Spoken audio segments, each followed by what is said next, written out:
Hundreds of San Francisco workers and residents took to the streets today to protest corporate deals and tax breaks, focusing their demonstration on Twitter. Outside the social media giant's mid-market headquarters, demonstrators called on the company to stop accepting a huge tax exemption and to contribute its fair share to the city's coffers. Alex Kekawoha reports from San Francisco. San Francisco is a union town. We're going to rise up. San Francisco is a union town. We're going to rise up. Fed up with the rising cost of living and massive tax breaks for wealthy corporations, San Francisco workers, residents, and Service Employee International Union members held a demonstration Wednesday to let the city know that corporate favoritism is hurting locals. We need to do some changes here, and it needs to make sure that everybody, I said everybody, needs to make sure they pay their fair share. Is that right? Yeah! Gathering at the corner of Van Ness and Market Streets, the crowd of more than 400 demonstrators rallied around District 9 Supervisor David Campos, who recounted the troubling economic disparity between the city's working class and the wealthy companies moving in.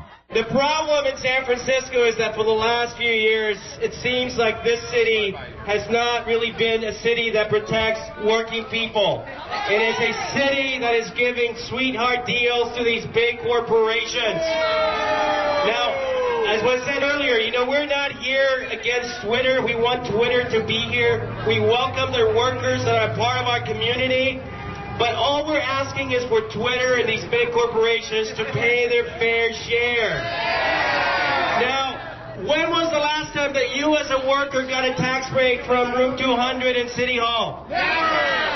When was the last time that you, small business owner, got a tax break out of City Hall? Never! It is time that we start taking care of working people, the people that actually make this city go around.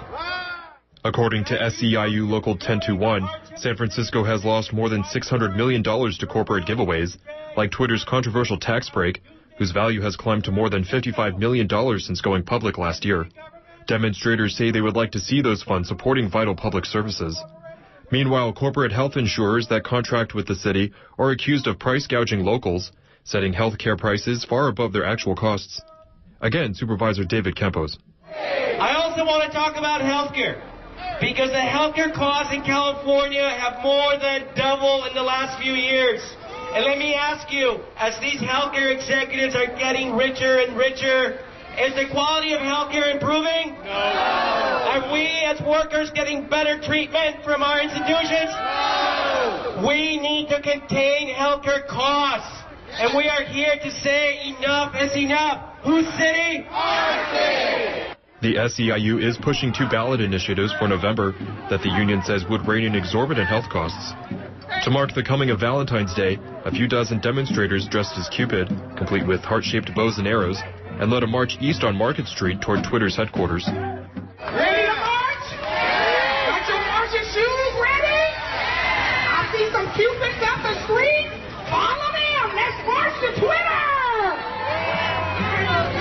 Pay your taxes like you should. Twitter, Twitter, you're no good. Pay your taxes like you should. Twitter, Twitter, you're no good. Pay your taxes like you should. Twitter is making headlines this week for testing a new profile design for its website. But at its mid-market headquarters Wednesday afternoon, all the attention was on the crowd gathering outside.